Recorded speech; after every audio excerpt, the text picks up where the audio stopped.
Hello, folks.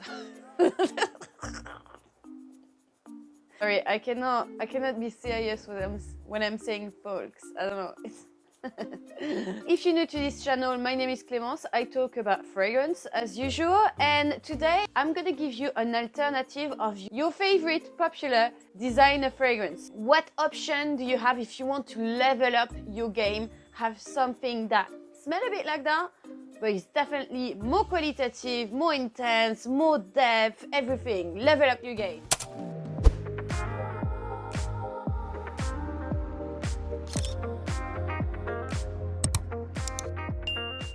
We're gonna have 5 options for women and 5 options for men. You have the time code in the description, and if you like boys like me, you watch it all. Ladies first. I'm gonna start by a huge classic that you know I love. It's not a fan of everyone nowadays because some people would say, you smell like my grandma.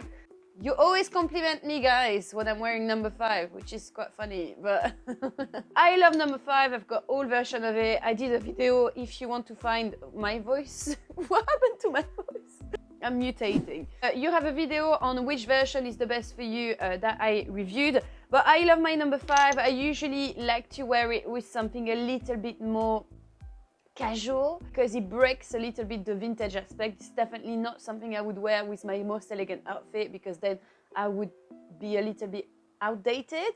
So I like to contrast it, and I think it's a great way to wear like a good vintage fragrance. I give you an alternative that is not level up, but it's definitely a little bit more edgy because I think number 5 is perfection. My opinion. An option that is not niche but luxury fragrance, very high luxury fragrance, and we're going to talk about La Perla Invisible Touch. As soon as I smelled that, I was like, oh my god, like I know any number 5 woman would actually really like this.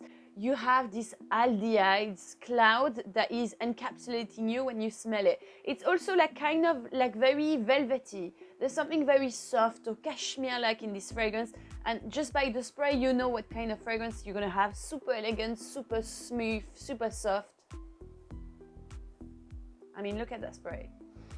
I was wearing that yesterday actually, and I really love that fragrance. I think it gives like an aldehyde fragrance, smell a bit like champagne-like, fizzy-like, and this fragrance is a bit like that, but more velvety, more floral, cozy. You have a little bit of a benzoin dry down. Benzoin is a little bit like ambery, slightly resinous, so you have something a little bit mysterious to it.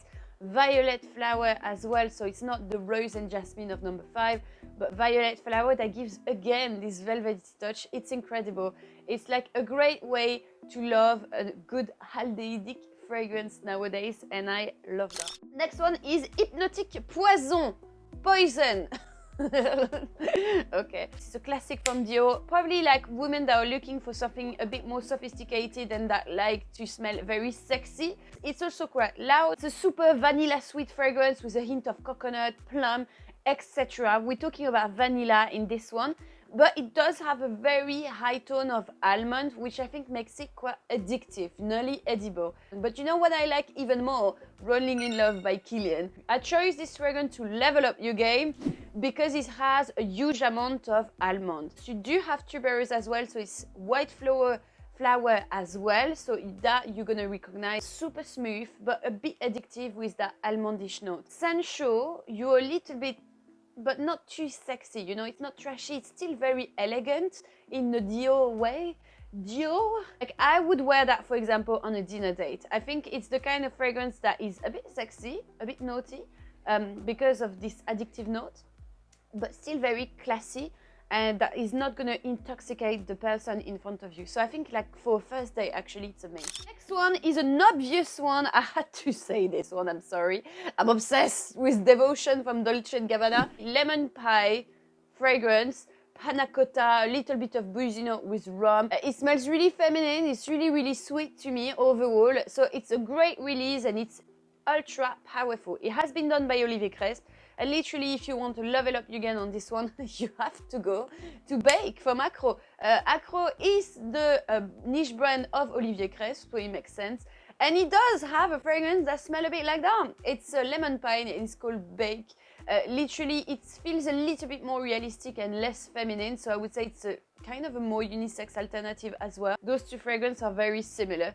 I would say you go for Devotion because you want something a little bit more fun and clubby feeling, whereas Bake is for me more gourmand, more realistic, probably for a niche lover.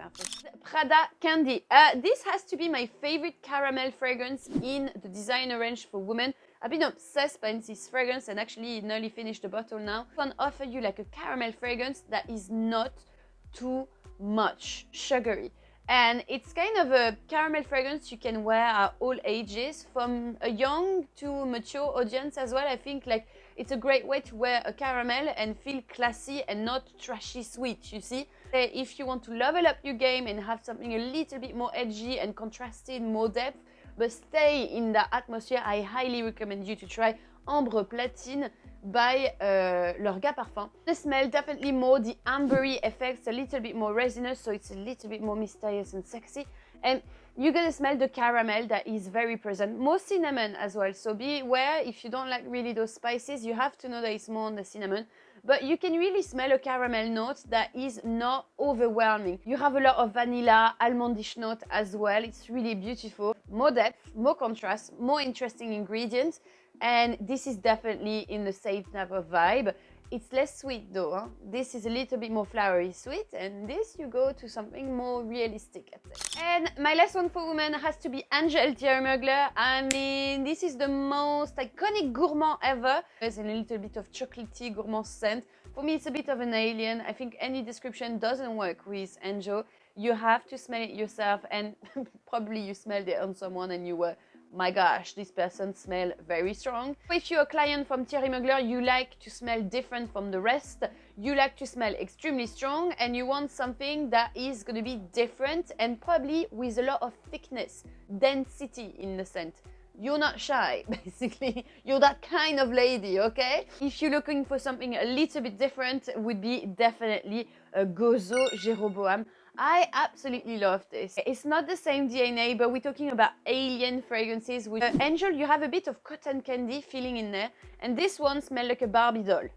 An intense plastic smell that is not bad. Trust me, when you're gonna smell that, you're gonna smell all the beautiful ingredients and blah, blah, blah, blah. A lot of white florals in there that are quite intense with an ambery dry down. So really, it could be like just an amber floral and very simple, but you're gonna smell a highly plastic doll smell that is super potent. And when I say potent, is that you wear 2 spray, everybody smells it. I finished the bottle. This has to be my most complimented fragrance ever, and I thought no one could have removed my Scherzo Mille Hybrids. Next, we're gonna talk about the men's now. One of my favorite designers so far since a really long time. This is really something I advised a lot, and my boyfriend worried. What? It's nearly empty. Okay. Already? Jesus. Okay, well, somebody worry a lot. I love Gentleman Réserve Privée. This is really the best of the gentleman range for me. Iris to give you like smooth, whiskey to give like a boozy note that is beautiful, Tonka to give like a dry down that is captivating, nearly vanilla-like but not sweet. The boozy note gives something very sexy. I love that. My boyfriend wears that mostly every day. It's not really something he goes out with, but I think it could be great for a first date or for something like that. Some kind of a fragrance that doesn't feel cheap compared to a lot of designer fragrance that I smell. For a great alternative in a niche fragrance, I would definitely go for Angel Cher. Of course, you're gonna have more cinnamon. You need to like that spice, but I chose this fragrance because I think it's the perfect kind of mass appealing, super popular, boozy fragrance. I could have chose Barra Honda if I wanted to talk about whiskey fragrance, but I think it was like just less appealing. If you're looking for a boozy fragrance that is going to be charismatic, that you're going to wear all year round, I think Angel Cher is amazing. Valentino Yomo, which is, I'm talking about the eau de toilette, so the classic that is more on the hazelnut, a little bit of coffee. It's always the most romantic kind of scent I ever smelled. Well, Italian fragrances, you know. I just really love that scent. I think it's full of joy. It gives like a lot of projection, and it's this hazelnut note gives something slightly gourmand but fresh. And I think it's so captivating. If you want to level up your game and you love a little bit of hazelnut note, I highly recommend you to try Sandal Sun by Hermetica. Alors, okay, you remove a little bit the freshness. A fragrance that has a lot of oily note that is actually quite thick, a bit like a Frangelico liquor. So hazelnut kind of liquor. The sandalwood note that is woody, dry, but really buttery. Again, this is something that is really, really unisex. Next is Fahrenheit by Dio, and I'm talking about the eau de toilette. I'm fully aware that the eau de parfum is definitely most mass appealing if you're looking for a charismatic métier, kind of laverish note. Violet leaf fragrance, you're gonna love the eau de parfum. Definitely more easy to wear than the eau de toilette. But me, I am an hardcore vintage lover, and I love the eau de toilette. Like a leather jacket that smells really vintage, like the you know, like if you were in a club in the 90s, which I wasn't, somebody told me. Pretty charismatic, a little bit like a gasoline kind of fragrance, and I really like it, what to say. Level up your game, but still feels like a biker jacket, but maybe a little bit more serious and maybe not as gasoline-like. I think you're gonna love Ombre Leather by Tom Ford. If you're not new to this channel, be like, Clemence, you're advising Tom Ford again. Some fragrance in Tom Ford that I still love and still would recommend for the price range, most of them not anymore. But I have to say, if I'm thinking of Fahrenheit, my first thought has to be for Ombre Leather. It's got a bit of cardamom, so when you put cardamom into a men's fragrance, it gives something like really mass appealing to me. Even though the leather is really, really strong and very, very dry, I think the fact that there's cardamom makes it more appealing. Like a more authentic leather note that, for example, you would have in Fahrenheit. So not as synthetic, and I really like this. It's smelly, like you smell a leather in front of you, and it's great. It's a really qualitative scent, and I would still recommend something like that in the Tom Ford range, which is even surprising to me. Beware is still quite expensive, and it's Tom Ford. They're taking the piss with prices. Le Beau by Jean-Paul Gaultier, which is a fragrance I dearly love on me and on men. It's a tropical fragrance. It's really simple. Coconut, tonka bean, bergamot. It's coming back. You're on holiday. It's quite strong actually. Some people had problems with longevity. I don't understand. I never had that issues, and on my boyfriend it's actually really strong. So I love a tropical scent like this. I tend to wear it more during summertime. I'm not talking about the parfum that was recently launched that is really great also for winter. I'm really talking about the summertime version, which is my favorite still, to be honest. I think it's less generic than the new one, even though it's really nice. If you're looking for a summertime fragrance that smells tropical, I highly recommend you to go to the niche Jacques Fass, which is Curaçao Bay.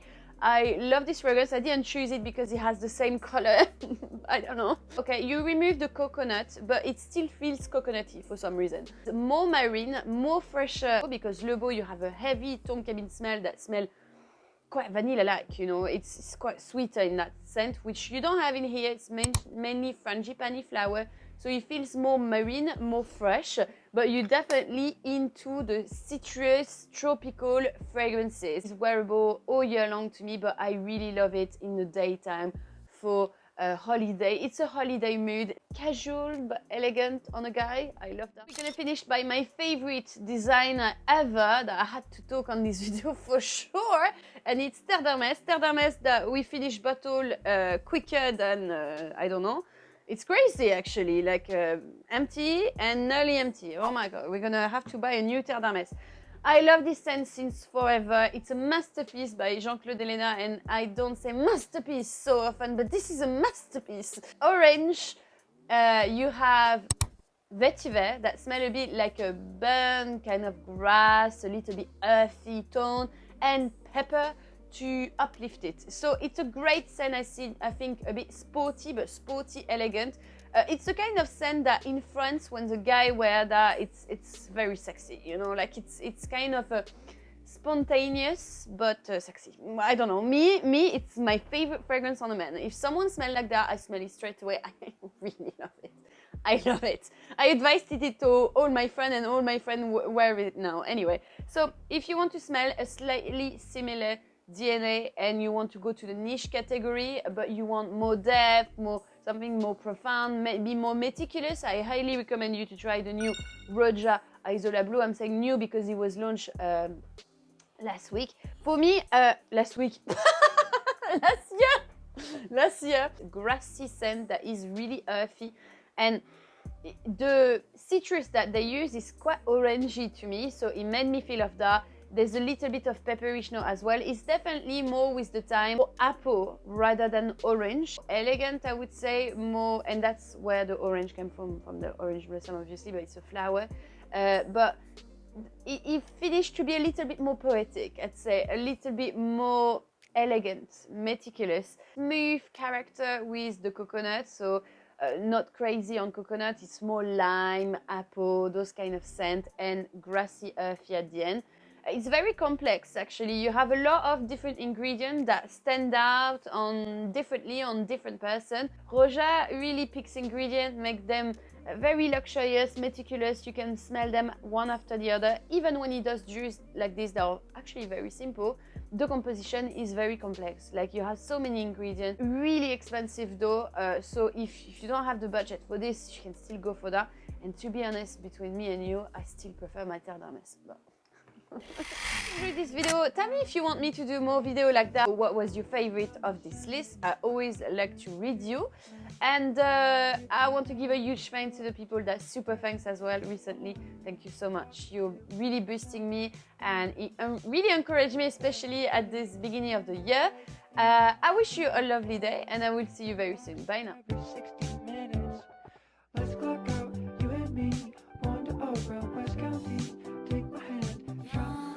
T'emmène dans mon paradis bleu.